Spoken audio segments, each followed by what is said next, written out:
I recently graduated with top honors from my MBA program and thought I'd share what I learned. In this video, I'm going to explain how you can crush your MBA Capstone and become a top graduate. You earn 2 awards for scoring in the top 10% globally on the Capstone simulation. You can earn another 2 for crushing your assignments. And all of these help your chances of getting the coveted Capstone Excellence Award, which is the closest thing to graduating with honors at WGU. Let's start with the Capstone simulation. There's 7 things that you need to consider.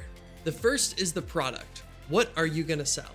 There's no wrong choice, and you can sell more than one product. Just think about what you're gonna sell and start designing it. Russell Brunson says, find a hot market, ask what they want, and give it to them. Make sure that you consider your customers' preferences in every decision that you make. Pay attention to the charts and the diagrams, and you'll do just fine in this section. The next area is pricing. How much are you gonna charge? This will guide the rest of your business decisions and strategy. There is no advantage to being the second cheapest, but there is for being the most expensive. Dan Kennedy. Ask yourself, do you wanna be the most expensive or the cheapest? Don't be caught in the middle ground. The next thing to consider are your people. Simon Sinek says, leadership is not about being in charge.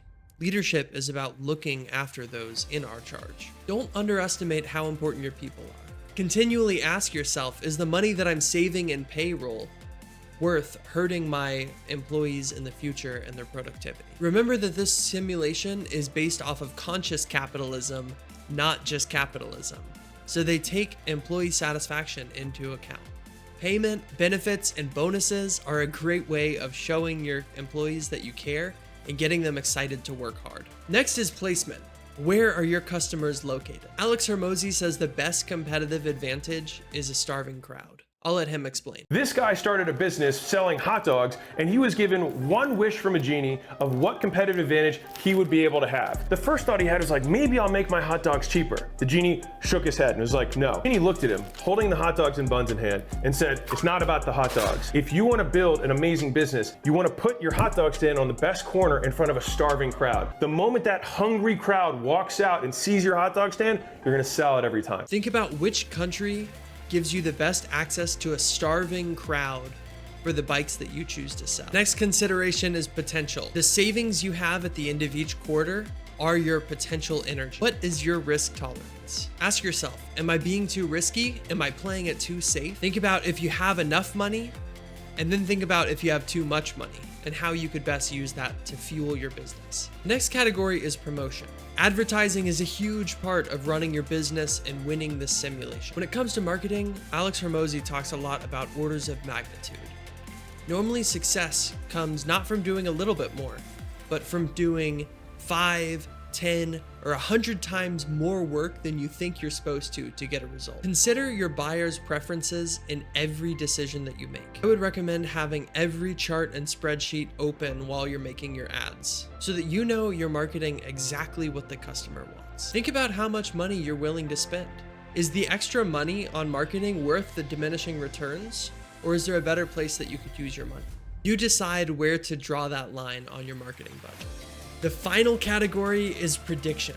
At the end of each quarter, you'll be generating your financial statements. Work hard to make sure that your predictions are as accurate as they can be so that your business doesn't flop. Ask yourself, do I like the best case and am I okay with the worst case? And if not, think about how to change your business to get exactly what you want from that quarter. Keep changing things until you're happy and then send it. You pass the simulation by ending with a positive score on your cumulative balanced scorecard. But if you follow this advice, take your time, and play your cards right, you can have a positive score by the end of the second quarter. Pretty soon, you'll be ready for assignment 1, an investor pitch for $2 million into your business. It's pretty easy to fill out the information that they require for the pitch, so my advice would be to go above and beyond by not just describing what happened, but trying your best to describe why it happened. Did you underpay your employees and lose out on productivity? Explain how your business is going to recover over the next few quarters. Did your amazing bike designs give you a competitive advantage? Explain what customer considerations went into you designing such amazing bikes. Once you're ready, throw on something nice,